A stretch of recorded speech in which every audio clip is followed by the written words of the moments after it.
packed. I'm not sure what it is they're showing us, but we're not buying anything.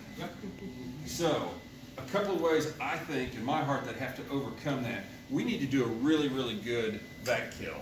And so, hands off to Wayne, he did a very, very powerful vac kill to the point where, yuck, I don't want to turn on my vacuum cleaner again. And if you don't do a good vac kill, and they're okay with turning on their vacuum cleaner again, then they're not exactly leaning towards replacing it.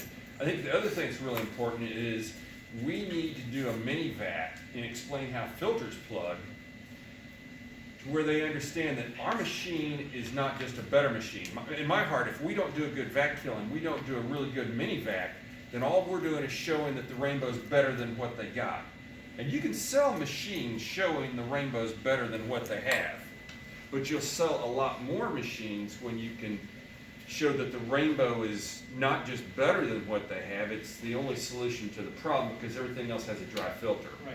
So one of my favorite tools is after the mini vac and when we've done the 52 stroke test. Now what I'm here to show you is an optional piece of equipment. You may have never seen one of these before, and it is not up to your distributor to buy one of these things for you, in my heart. If you feel strongly about anything you do, sometimes there's tools that you need to go and invest in for yourself.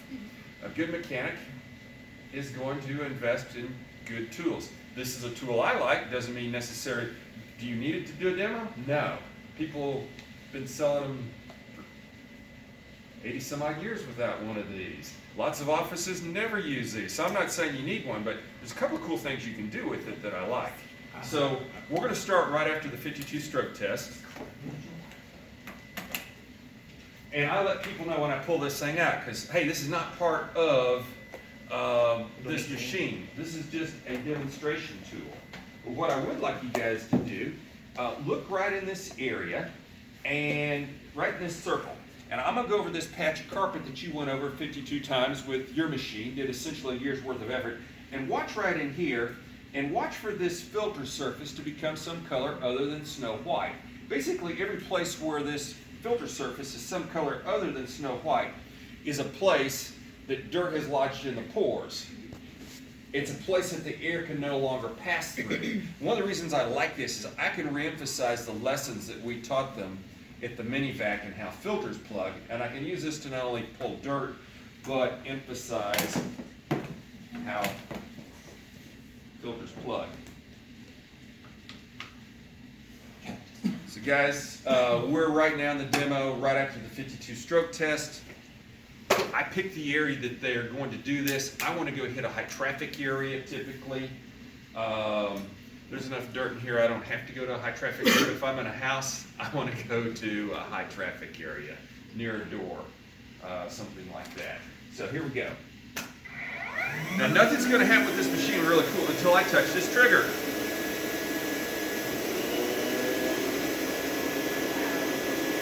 And by the way, can you see what's coming in here? The hat hasn't got a wrong angle. Okay. That's your fault. Then get up there and see it. Can you see how that filter's starting to become some color other than snow white?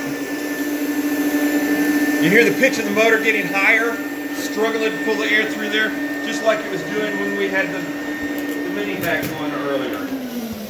So basically every place where this filter is some color other than snow white is places where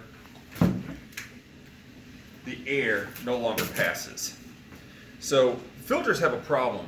They not only plug and allow you to never remove this, but filters also create dust. How do they create dust? They take the big particles that we see here, squeeze them through the little microscopic pores in your filter system, and they spew, maybe not this exact particle size, but they're spewing particulate all over the house. So if you vacuum, if you're kind of a pig, you vacuum every couple of months. At the end of the year, you've only vacuumed 6 times. You've only put 6 layers of something like this all over the house. If you vacuum once a week, 52 weeks in the year, you put 52 layers of something, maybe not this exact particulate size, but 52 layers of something like this into your blinds, your lampshades, your expensive electronics, and then the tiny, tiny stuff can get past that filter and can lodge deep in our lungs, bronchial tubes, in areas like this. This is a piece of wet cloth. Oh, yeah. Okay. So, do this again. We're going to put ourselves another piece of wet cloth on here. Those are wet, Damp. damp. That Yeah. one is, not all Yeah. of them. Yeah, just this one. Just the back one's the damp. That's the only damp cloth. Okay. So it sticks to it. Yes. Like something you like. Yeah, just like our lungs and our bronchial tubes are damp, and things hit a damp surface, they stick to it. So, once again, we have lots of power in the beginning. You can see the sand over here, it's spinning and churning. And then as I go across here, you can start to see more and more of that filter surface is starting to become some color other than snow white. Many times I'll ask the customer, hey, about what percentage of that filter is still snow white? And they'll say, oh, 5%, 10%. So if 10% of it's open and 90% of the pores are blocked, what kind of efficiency does that give us? Well, they're going to say, well, about 10% efficiency.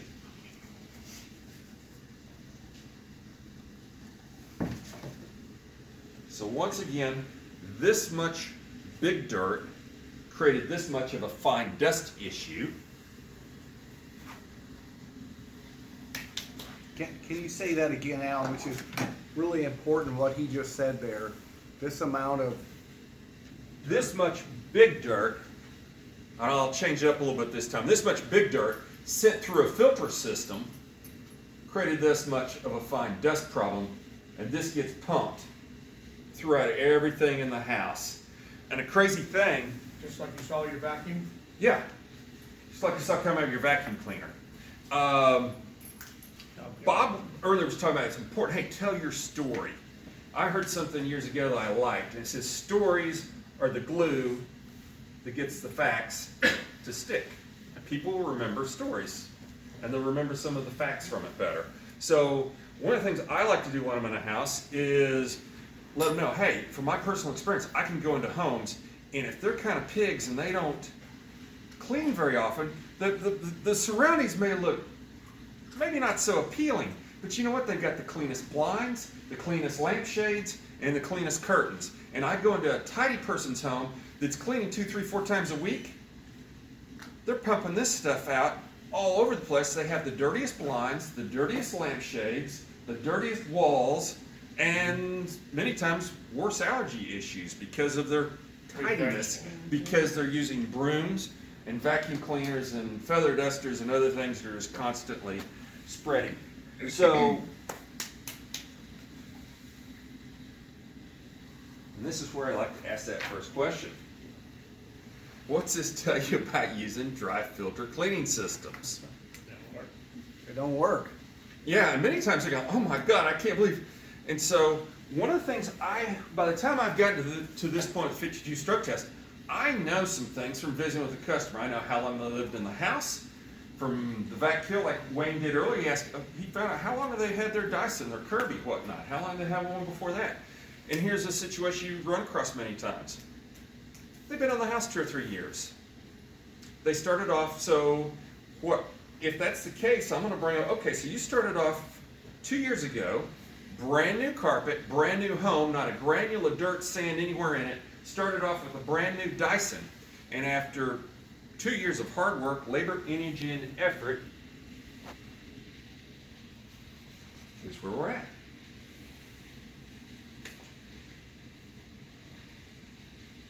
I always have fun when I pull out glitter out of their carpets. Oh gosh, yes. I put glitter off of someone's concrete floor, and the lady was so mad. She was like, I hand mop my floor. I said, I'm sorry. I am so glad you brought that up, and guys. So this is interactive time here. But if I But it was from Christmas. Yes, And this that's a was very good just- point. This was recently, and the glitter was from her Christmas ornaments.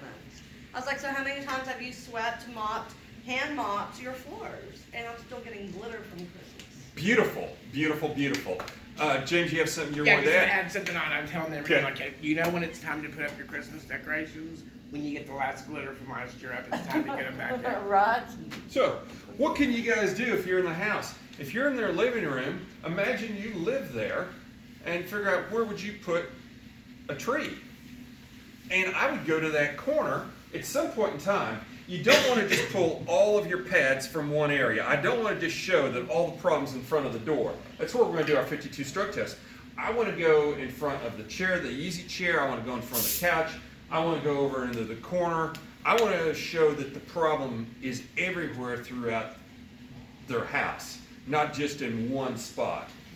So sometimes, like right here, this carpet has a lot of good dirt in it.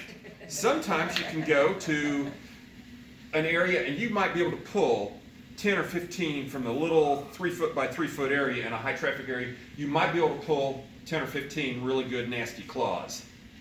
And by the way, it's important to be pulling claws much faster than this when you're in the house. You should be pulling 2 or 3 a minute, maybe 4 a minute. But I want to explain a little bit of the psychology behind why we're doing some of these. So I'm going to get a bunch from the 52 stroke test area, and then here's the other thing you can do with this thing that I think is really cool, is you can go to the spot right next to it that they have not vacuumed at all, and make this cloth look very similar to these other cloths. And I can make it look very similar to the other cloths because I see what's going on in here.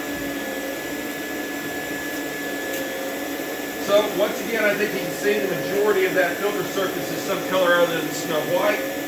Would be safe to say we're glossed with a tremendous amount of cleaning ability. We have, all right? Any point in continuing? Nope. So let me ask you kind of a silly question. When you got your vacuum cleaner, did you get it to remove 5% of the dirt? 10% of the dirt? 20%? You wanted all of it, 100% of the dirt. Yes, sir. If you keep using what you've been using, are you ever going to be able to get rid of this condition? No, sir. How does that make you feel to keep pushing that thing around? Not gonna pretty bad. Pretty bad. So 3,000 watt back. you'll notice, again, very, very similar, and I could continue going across the whole house, and one of the things we would be able to fill the vacuum cleaner up with is this. And you'll notice if you empty a vacuum cleaner, your clear canister on your Dyson, it's always full of fluff. If you have your Kirby and you go to carry the bag out to the garbage can, you got this great big bag, but yet you can carry it with your index finger and your thumb. It's like a big fluffy pillow. If you're at the Sam's Club and they had a sack of sugar that big, what would it weigh? 5 pounds. 20 pounds. 20 pounds, 30 pounds. So if it was getting full of sand, it should feel like that. So what's happening, most of us would you be safe to say we buy a vacuum cleaner to remove the sand from the carpet.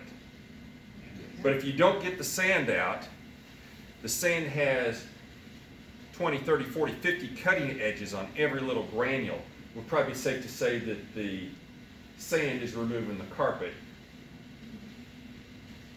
I guess the vac's removing the carpet from the sand instead of the other way around with traditional ones. So what I'm going to do is pull a minimum of 2 from the area they did 52 times. I'm going to pull 1 from an area at least. Sometimes I may pull 4, 5, or 6 from the area that they haven't vacuumed. And here's what I'm going to do with those claws. I'm going to get them and I'm going to lay them out. And guys, we've all seen the little 3-card Monte thing where they shuffle mix them up. I'm going to do that several times whether I have 3 claws or I've got 5 claws or I've got 6 claws. I'm going to do it to the point where even I don't know what came from where. And then I'm simply going to ask them a question. Man, look at this. We got 3. They all look pretty similar, don't they? It'd be safe to say that they're all pretty much the same. So it would shock you if I told you there's a major difference between those 3 claws. Here's the major difference. 2 of them came from an area you went over 52 times. You did a year's worth of effort. Those are the results. The other cloth came from the area we did absolutely nothing. But the results are very similar. If you had any other tool that was that ineffective, if you put the clothes in the, see, we go through the process of vacuuming, but if you went through the process of washing clothes, you put them in, they got wet, they got rinsed, they put the downy in there, and it did this whole process. But at the end of that process, perspiration odors were still there, the grounded dirt was still there. What value would that washing machine have for you? Would you keep it or get rid of it? Get rid of it. Absolutely. So it's not hard, if your washing machine quit working, it's not hard to go down to Best Buy and drop. You don't have to go drop $2,000 on a new washer dryer set, but it's not hard to do that. You don't have to drop $3,000 on a new one, but it's not hard to do that. If your refrigerator went out, if everybody's refrigerator on your street went out at once, you wouldn't have to go spend $2,500 on a new one. You wouldn't have to spend $3,500 on a new one. But boy, you walk down the aisle at the Best Buy, the Lowe's, it's certainly not hard to drop $2,500, $3,500 on a new washer dryer set or a new refrigerator. Think about the psychology of this. You spend $2,500 to $3,500 to protect $200 or $300 worth of food that's in the refrigerator. We take that same mentality of that $200 worth of food investment, and that's what we do to protect hundreds and hundreds of thousands of dollars worth of house, lungs, bronchial tubes, carpeting, whatnot. Anyway, if this is a machine you want to invest in, it's in that same realm as a new washer dryer set, a new refrigerator. And what I can say this somewhere, this is as good a spot as any, but I think it's important not to wait to the very end to give them an idea of what the machine is costing. So somewhere along the way, sometimes even at the beginning, I want to get the cost of it out. Alan, you talked Yeah. about the warranty, when you're talking about appliance costs, you talked about the Rainbow warranty. Well, it's an excellent time to bring, James has a great point. It's an excellent time to bring the warranty up, because most of those things that they're gonna spend, Don't have it. they've got a 1-year warranty. So you always have those little round pieces of paper in between your sheets. Grab some of those and you can use that to make sandpaper with. You can grab one of these things to make sandpaper with, but grab some of the sand. Can we have one of yours to go? I like this particular piece of paper because I think it shows value and loss of value, but it's important that you hand it to them, get them to rub this back and forth, and simply ask them, what's that remind you of? Sandpaper. Sandpaper. Okay, let me ask you a question. What would it cost to replace all the carpeting throughout the house? $5,000. $5,000. Now let's say they say a lot, a bunch. Don't accept a lot and a bunch, because later you are going to want to, of course you have these sheets that you can customize and fill out what they are spending on everything, and that's stronger than a pre-printed one. But when it cost of carpeting over a 10-year period, you can't write down a bunch. So get them to a dollar amount. And if whatever they say, $5,000. And that's where this next thing comes in. Hey, if you could save just one trip to the carpet store, could you see how this machine could pay for itself? Yeah. Everybody wants the machine. What you have to do is figure out, you got to get some emotion in there. The emotion's going to come from the dirt. The more dirt you pull, the more emotion that they're going to have to get rid of it. And I've not pulled enough yet. But then you need a little bit of logic as well. The dirt's going to open the mind. The logic will help close the sale of they want it. This just helps them justify it with a little bit of logic. Alan, on an average demo of yours with the visualizer and everything else you're doing and the shampoo and all that, when you're at the end and you're closing, how many pads do you have in front of your homeowner? I'm curious. Okay, I want total control right here. I'm gonna pull the first 2 or 3 myself. I think it's real important. We all know we have to get the customer involved. They have to get up and be using the equipment. The easiest way to start pulling up volume of claws is to shift from right here to they're using this and I'm over here changing these claws. But to answer your question, I think you ought to be pulling 20 to 30. And if you're doing the doubles like this, then you got twice as much gunk to show them. Sometimes, I like paper ones for this. It just breaks the dirt up a little bit better. Sometimes I'll do the white one and a black one over here, because sometimes the dirt is so light colored, I pull it off to show all the dust that the machine made, and I can't see anything. Now the dirt in this room's a nice dark red, so it's showing up nicely, but if it isn't showing up, a black cloth works great. I'll hold that for you. Okay, thank you. So, anyway, just symbolic of what's happening with the wear and tear. If you guys ever had to have a carpet replaced? Yes. Man, you gotta take everything out of the house, all this furniture has to be moved, it's a royal pain. The china cabinet has to be dismantled and all the china taken out because you can't pick that and move that. And anyway, simple question, would it be easier to change out all the carpet throughout the house or to simply change out the handle in your hand? Right, that's probably the last question on that sheet. So I'm not endorsing that you hit every full question on there, but have a few of those that you like, that you commit, and it just opens up the mind and some of the logic that helps close the sale. Anyway, if you guys want to see more of this, we can. We're gonna pass on Aquamate. Yeah. All right. We are gonna pass on that. So you wanna wrap up and you have Yes. a tester on it? So, test drive with the customer? Yeah. Okay. You don't actually have to do that. You just maybe talk about what you Yeah. do.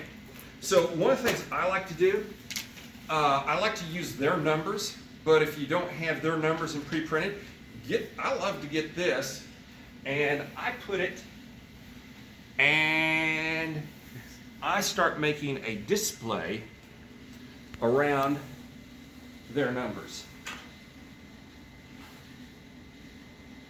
And I'm going to want to, as James asked earlier, how many claws do you get? Well, I want a bunch of claws, and I want this surrounded. Now, I can pull 20 claws, I can pull 50 claws, I'll go to the extreme, I can pull 100 claws. And I'm going to make a kind of a silly statement. I could pull 100 claws and still not pull enough claws if I haven't pulled this one. There's one very important claw that I have not pulled yet. And so at some point in time, I want the customer up. I want them, after they've been using the machine, I'm going to take over and I'm going to pick a similar area surface-wise. If earlier I was doing something the size of a standard piece of sheet of paper with the power nozzle and I got all that sand up, then I'm going to take a similar area and I'm going to be going over this, and while I'm going over it, I'm going to talk a little bit about the benefits of water. You guys have got several big benefits of water. Here's something you're going to love about your machine.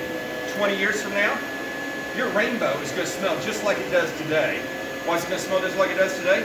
Because 20 years from now, you're sending that day's air through fresh water you just got out of the tap. It never smells bad. You're not sending it through bacteria that's breeding inside of dry filters. Another thing you're going to love about your machine, power is constant. There's no holes in the water to plug up. And it's a certified air purification unit. You got absolutely no dirt, dust, or allergens blowing back out. So unlike other machines, there's no allergens, dirt, dust, or blowing back out. There's no holes to plug up. It's never going to smell bad. And that's why we've been talking about the little benefits here of the machine. What I've been doing is reversing 2 years worth of your hard work, labor, energy, and effort.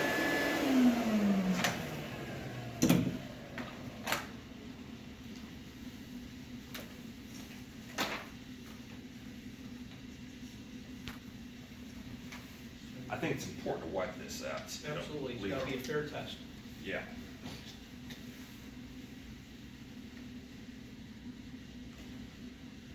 So Alan? And Alan rainbowed for about 2 minutes. Is that about how long you went out over a spot? Yes. And the other good thing about this is while if I had the visualizer, I could be over there while I'm just pulling dirt, I could be pre-cleaning an area and getting an idea of how much dirt is in the house. So to know about how many times I need to go over this.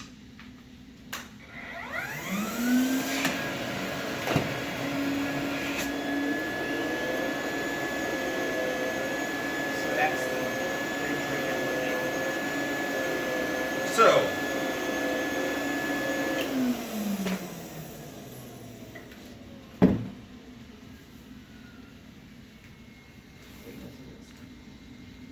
now here's why I say you can pull 100, but if you don't get to clean, you've not pulled enough claws. This visualizer allows me to do a very, very easy close. What we have here is 2 years worth of hard work, labor, energy, and effort using conventional equipment. these are the results of 2 years of your hard work. Saturday morning with the rainbow.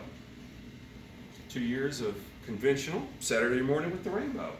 Vacuum cleaner house, rainbow house. We have rainbow sales in more than 100 countries. Why? Because in any of those 100 countries, you can get results like this using any kind of piece of equipment you want. Whatever make, model, brand of dry filter. But if you want these results, it takes a rainbow. Simple question. Which house would you rather live in? The rainbow house. And if you were going down this various neighborhoods and you're looking at a new house and you find two houses, they're identical, absolutely the same, and one house is this condition, and that's just 2 years. In another 2 years, it's going to get twice as bad, isn't it? The other house was this condition. Other than that, they're identical. Which house would you move into? The clean house. Now, I forgot an important thing though. The mortgage on this one, it's $108 a month more than the mortgage on that one. Would you still move in for $108 a month? You know, I spend several $100s, $200 or $300 on my AT&T bill. You probably spend $200 and $300 on your high-speed internet. And if I had to spend $108 a month for the rest of my life, just like I'm going to do for my cell phone and my high-speed internet and the other services I want, if I had to do that forever, I would spend that to get rid of that condition. But the neat thing is, it's just for a short period of time, just a few years, $108 a month, and Bob does an excellent close with a gallon of milk, and he's going to go over that here in a minute, but this is a great time to throw a gallon of milk close. Point is, some of the closes and things that I want to do, I don't want to wait to the very end once I've gotten the, you know, once I've asked for their money. By the time I get to the point of asking the money, they already know what the price is, and we've already justified that it's worth $108 a month. And I don't care if I'm in front of a $10 million house in the Park Cities. I'm still, and there's a Lamborghini parked in front of the driveway and a Rolls Royce, and I know they're stroking a check for it, and they're probably going to buy 4 or 5. I'm still only asking for $108 a month.